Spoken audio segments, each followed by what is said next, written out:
ಅಕ್ಷತೆ ತಗೊಳ್ಳಿ. ಮೊದಲು ಎಲ್ಲಾರ್ಗೂ ಕೊಡಿ, ಆಮೇಲೆ ನನಗೆ ಕೊಡಿ. ಯಾಕೆ? ಯಾಕೆ ಅಂದ್ರೆ ಇಲ್ಲಿ ನಡೆಯೋದು 2 ಮದ್ವೆ. ಸೊ 2ನೇ ಮದ್ವೆ ನಡಿಬೇಕಾದ್ರೆ ಅಕ್ಷತೆ ಕಾಳು ಖಾಲಿ ಆಗ್ಬಾರ್ದಲ್ವಾ, ಅದಕ್ಕೆ. ಏನ್ ಹಾಗೆ ಮುಖ ನೋಡ್ತಾ ಇದ್ದೀರಾ? ಹೇಳದ್ನಲ್ವಾ ಇಲ್ಲಿ ನಡೆಯೋದು 2 ಮದ್ವೆ, ಒಂದು ನಿಮ್ಮ ಅಕ್ಕಂದು, ಇನ್ನೊಂದು ನಮ್ದು. ಧ್ರುವ ಅವರೇ, ತಮಾಷೆ ಸಾಕು, ಕೆಲ್ಸ ಇದೆ. ಅಕ್ಷತೆ ತಗೊಳ್ಳಿ. ನಾನ್ ತಮಾಷೆ ಮಾಡ್ತಿಲ್ಲ ಮೈನಾ ಅವ್ರೆ, ನಿಜನೇ ಹೇಳ್ತಾ ಇದ್ದೇನೆ. ಇದನ್ ನಡೆಯೋ ಸತ್ಯ.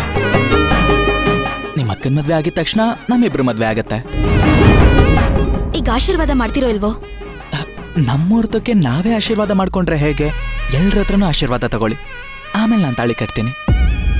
ಧ್ರುವ ಅವರೇ, ನಿಮ್ಗೆ ಹೇಳ್ತಿರೋದು, ತಮಾಷೆ ಸಾಕು, ಮುಹೂರ್ತಕ್ಕೆ ಸಮಯ ಆಗ್ತಿದೆ, ಆಶೀರ್ವಾದ ಮಾಡಿ. ಈಗ್ಲೇ ಕಟ್ಬಿಡ್ಲಾ?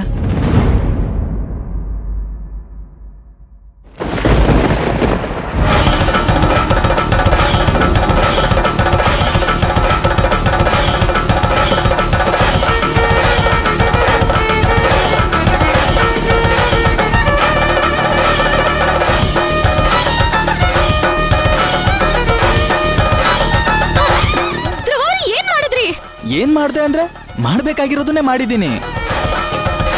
ನಿಮ್ಮ ಅಕ್ಕನ ಮದ್ವೆ ಆಗೋದಕ್ಕಿಂತ ಮುಂಚೆ ನಮ್ಮಿಬ್ರು ಮದ್ವೆ ಆಗೋಯ್ತು.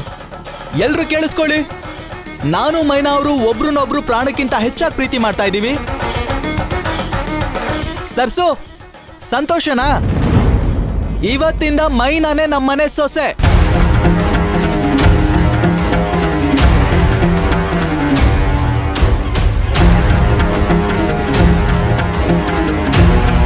ಅವ್ರ ಅಕ್ಕನ ಮದ್ವೆ ಆಗೋದಕ್ಕಿಂತ ಮುಂಚೆ ನಮ್ಮಿಬ್ರು ಮದ್ವೆ ಆಗೋಯ್ತು.